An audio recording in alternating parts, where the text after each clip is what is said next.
Calon DPD RI Dapil Bali nomor urut 28 Gede Ngurah Ambara Putra genap menggelar simakrama dengan 98 orang dari unsur Kelian Banjar Adat dan Sekesanti Sekecamatan Denpasar Barat dan Denpasar Utara.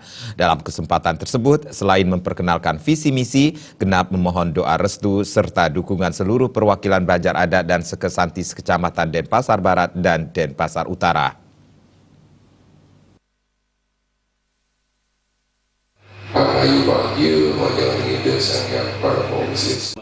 Di hadapan puluhan perwakilan Kelian Banjar Adat dan Sekesanti Sekecamatan Denpasar Barat dan Utara, Gede Ngurah Ambara memaparkan visi misinya. Gede Ngurah Ambara merupakan calon anggota DPD RI Dapil Bali yang visi misinya peduli pada menjaga kelestarian adat dan budaya Bali. Dalam menjaga kelestarian adat dan budaya Bali, Gede Ngurah Ambara mempunyai program jitu bernama Restorasi Bali yang terdiri atas 5 unsur yang tentu saja dipercaya bisa memberikan solusi terhadap peliknya permasalahan adat dan budaya di Bali. Unsur tersebut diantaranya desentralisasi fiskal, pertumbuhan ekonomi atau investasi yang berpihak terhadap kearifan lokal, dana bagi hasil budaya untuk memperkuat eksistensi desa adat, dan terakhir, desa atau banjar pekeraman sebagai wadah untuk membangun karakter kerama Bali. Setelah mendengar program Restorasi Bali, Kelian Banjar Padang Sumbu Gajah, Gede Bagus Sudiarta mengatakan pihaknya sangat tertarik dengan program-program Gede Ngurah Ambara yang begitu menyentuh sektor adat dan budaya. Ia berharap dengan program Restorasi Bali, permasalahan pengadaan gamelan gong di Banjar-Banjar dan masalah penumpukan jenazah akibat karya Pancawali Keraba, serta kesejahteraan pemangku dan akses kesehatannya bisa dibantu dan diberikan solusi oleh Gede Ngurah Ambara segera. Untuk mengganti pakaiannya sendiri itu pun ya kurang mampu beliau, maka dari itu kami mohon dengan pemerintah yang terkait dengan Parisade atau DPD dari wakil-wakil dari Bali itu bisa memfasilitasi pada pemangku-pemangku tersebut.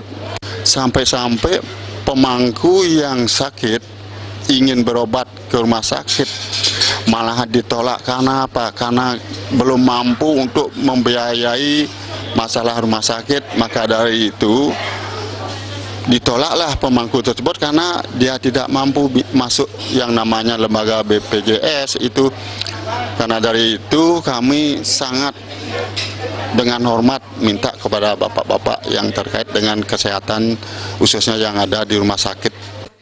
Sementara itu, Ketua Sekekidung Dharma Kerti, Putusari Atini berharap terhadap Gede Ngurah Ambara agar permasalahan terlalu banyaknya pepeson dengan nominalnya yang begitu memberatkan masyarakat agar bisa diberikan solusi segera karena terkadang besaran pepeson tidak sebanding dengan penghasilan masyarakat yang sebagian besar berpenghasilan rendah.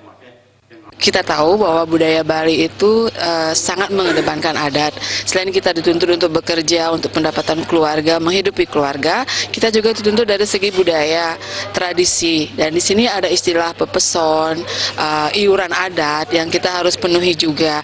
Dan saya memohon mudah-mudahan dengan beliau nanti terpilih duduk di DPD RI bisa membawa aspirasi untuk mengurangi beban masyarakat di bidang budaya.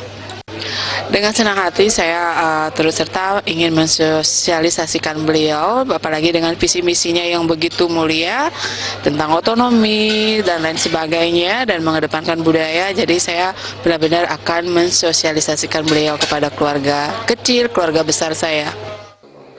Mayoritas undangan dalam simakrama kala itu mengatakan, baru Gede Ngurah Ambara sebagai calon anggota DPD RI Dapil Bali yang pertama kali menyapa masyarakat di Denpasar dan baru hanya Gede Ngurah Ambara yang mempunyai visi misi mengajarkan adat dan budaya Bali. Genap 28. Gung Krisna